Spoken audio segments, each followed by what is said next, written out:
شاب غلبان بيروح يحضر حفلة مع صحابه، فعادي فجأة بيتعب وبينام شوية، لكن لما بيصحى من النوم بيلاقي كل صحابه اتحولوا وبقوا زومبي، وبيكتشف ان في الشوية اللي نامهم دول العالم اتدمر ووباء الزومبي انتشر في كل مكان.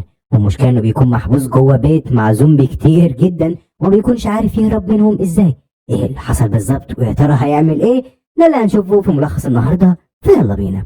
ولكن يعني كالعادة قبل ما نبدأ الفيديو يا ريت تعمل لايك وتشترك في القناة وتشير الفيديو مع أي حد يشوفه كده ابعت له الفيديو خلاص. دي على فكرة حاجات بتساعد إن القناة تكبر أكتر وأكتر والفيديو نفسه يوصل لأكبر عدد ممكن من الناس. وأعرف إيه الحاجات التانية اللي ممكن تساعد أكتر، وهي إنك تعمل كومنت، أي كومنت كده انزل حط قلب حتى وخلاص. على كده هتلاقي إن القناة بتكبر تكبر تكبر تكبر تكبر. ويلا بينا نبدأ الفيديو. بيبدأ الفيلم مع شاب اسمه سام، وبنشوف سام حاليا بيروح لحفلة كده عاملاها واحدة صاحبته في بيتها، بس سام مش بيكون مبسوط لأنه مش بيحب الحفلات والجو ده غير إنه يعني أصلا تعبان، فيعني ما كانش مبسوط أصلا بأجواء الحفلة. المهم يعني إن سام بيروح لصديقته وبيسألها على الشرايط الموسيقية اللي كانت واخداها منه قبل كده لأنه محتاجها وعاوز يعني ياخدها ويمشي. في الوقت ده بتقول له صاحبته إن هو يقعد في الحفلة شوية وهي شوية كده تجيب له الشرايط دي يعني لما تفضى. فبيوافق سام على كلامها وفعلا بيقعد في الحفلة، بس بعد شوية بيزهق أكتر فبيروح لصاحبته وبيسألها على الشرايط. وفي الوقت ده واحد من أصدقاء صديقة سام بيفضل يرخم على سام وبيكون سام يعني هيتخانق معاه،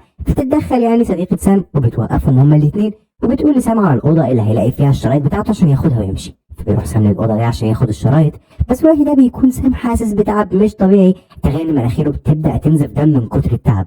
فبيقفل باب الأوضة عليه وبيقعد على الكرسي كده يستريح شوية، وللأسف بينسى نفسه وبينام.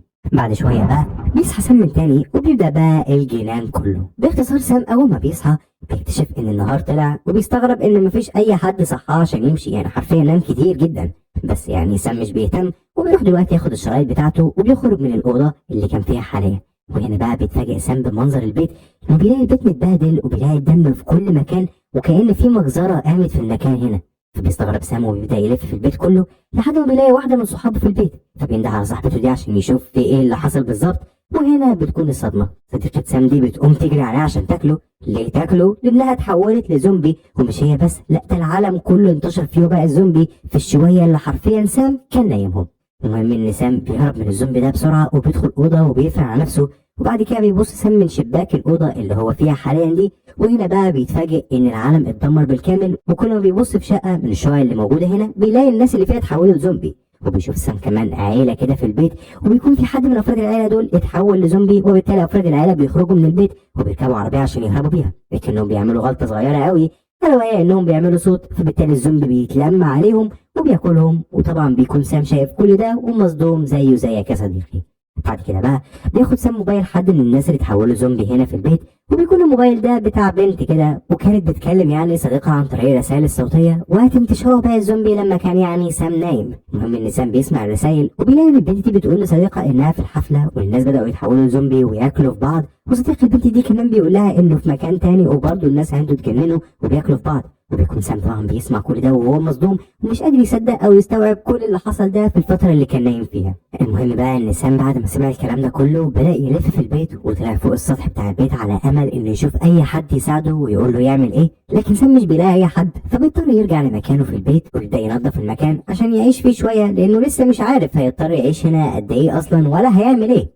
المهم يعني ان سام اثناء ما كان بينظف بيسمع صوت جاي من الشقه اللي تحتيه، وقبل ما سام يفهم في ايه بالظبط بيلاقي في طلقتين اتضربوا من تحت لفوق في السقف وحرفيا خرموا الارضيه بتاعه البيت او يعني المكان اللي هو فيه ده. فبسرعه بيبدا سام يكسر الارضيه اللي تحتيه وبينزل الدور اللي تحته على طول، فبيلاقي شخص قاتل نفسه باستخدام البندقيه. وايوه الطلقات اللي طلعت من شويه دي طلعت لما كان الراجل ده بيقتل نفسه. طبعا بيتاثر سام، بس زي ما احنا عارفين الحي يبقى من الميت، فبالتالي بيتجاهل سام الشخص الميت ده وبيبدا يدور في بيته على اي اكل ياكله. اوعى تنسى ان هو برضه جعان، لكن سام يعني مش بيلاقي اي حاجه مهمه في البيت، فبالتالي بياخد البندقيه اللي الراجل ده قتل بيها نفسه وبيمشي بقى وبينزل باب البيت او العماره الاساسي وبيقفله عشان يعني يضمن ان مفيش اي حد هيدخل العماره دي من الزومبي. بعد كده بيدخل سام لشقه من الشقق اللي موجوده في العماره وبيلاقي فيها اكل، فبياكل بقى عشان كان جعان وبيكون مبسوط انه ليه اكل. بعدها بيدور في المكان هنا على لبس وبيلاقي فعلا جاكيت كده شكله حلو، فبيلبسه وبيكمل لف في المكان. بعد كده بيبدأ سام يلف على شقة في البيت يشوف أي حاجة كده ممكن تفيده هنا ولا هنا.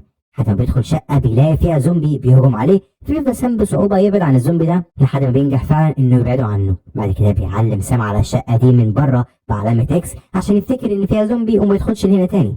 بعدها بيلف سام في الشقة اللي في العمارة برضه من جديد لحد ما بيدخل شقة بيلاقي فيها جهاز كده بيسمعوا عليه موسيقى، وبيلاقي كمان درامز في البيت، ولأن يعني سام أصلا راجل موسيقي فبيفرح جدا بالحاجات اللي لقيها دي ولا أكنه ليه كنز. بعدها بيخرج سام من الشقة دي وبيروح عند الأسانسير بتاع العمارة، فبيلاقي في الأسانسير شخص محبوس، والشخص ده يتحول لزومبي طبعا. والأهم بقى من كل ده إن الشخص هو ألفريد، راجل كده كان ساكن في العمارة وسام يعرفه كويس قوي، وعشان كده بيزعل سام شوية عليه وبيتأثر بيه وبيسيبه في الأسانسير زي ما هو. بعدها بيرجع للشقة من تاني وبيقعد يسمع أغاني عشان يفصل شوية وينسى شوية كل اللي بيحصل حواليه. تاني يوم بقى بيقعد سام في الشقة اللي فيها الدرامز زي ما هو، وبيفضل بقى يخبط ويرزع على الدرامز، ويعني ده بيبسطه شوية، وفي نهاية اليوم بينام عادي خالص.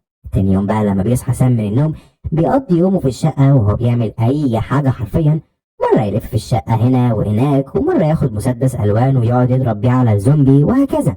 بعدها بيبدأ سام يشم ريحة وحشة في البيت، فبيفضل يلف على مصدر الريحة دي لحد ما بيلاقي 2 كانوا في الشقة دي وماتوا، فبياخدهم بقى عشان يرميهم في الشارع، لكن قلبه الصراحة مش بيطوع يعمل كده، فبالتالي بياخد جثث الناس دي وبيحطهم في أوضة كده وبيقفلها عليهم عشان الريحة ما تطلعش، في نفس الوقت ما يرميهمش زي ما كان هيعمل في الأول.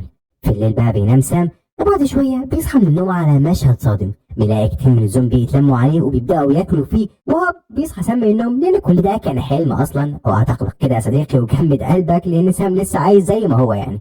المهم لما بيصحى سام يبدأ يتدرب في البيت عشان ما ينساش المشي والحركة، حرفيا طول اليوم هو محبوس في البيت فلازم يمشي جسمه كل شوية. ومن وقت للتاني يروح سام عند الأسانسير اللي محبوس فيه ألفريد ويقعد يعني يفضل يتكلم معاه، ما هو مفيش حد يتكلم معاه غيره. وطبعا عارف ان ألفريد زومبي ومش واعي لأي حاجة بيقولها، بس تقدر تقول ان سام بيفضفض معاه عشان ما يتجنش ويحس انه لوحده.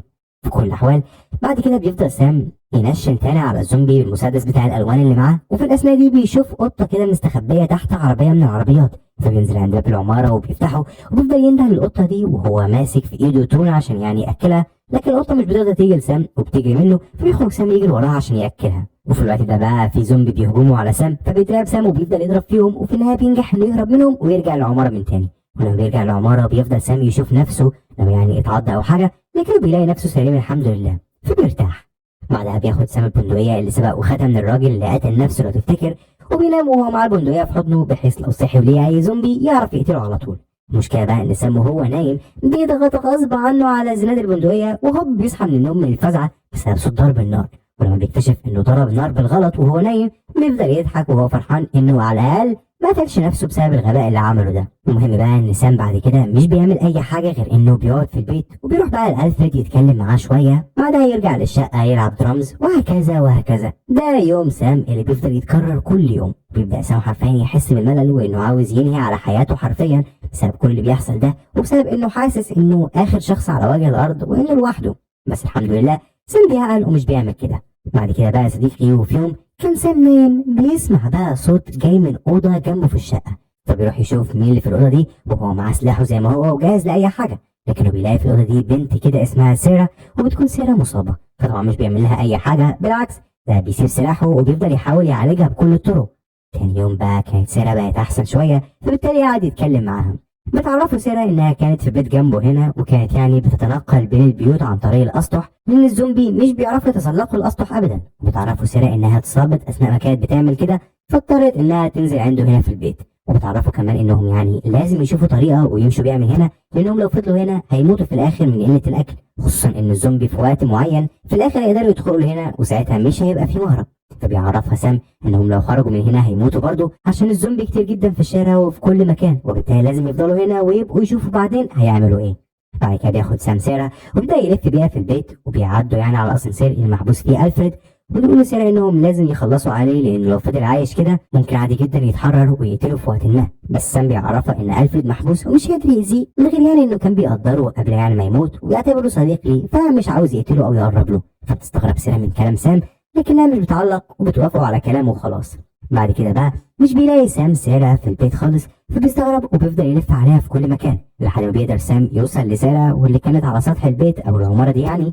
المهم يعني ان سام بيسال سيرا بتعمل ايه، فبتقول له انها بتشوف طريقه يمشوا بيها من هنا، وبتقترح سيرا على سام انهم ينطوا من فوق السطح ده ويمشوا من هنا لان الوضع هنا مش امان نهائيا. لكن سام بيعرفها انهم مش هيمشوا من هنا لان هنا امان وهي عايزاهم يمشوا عشان يموتوا. في الوقت ده بتتضايق سيرا من كلام سام فبتسيبه وبترجع اوضتها اللي كانت مستخبيه فيها من الاول.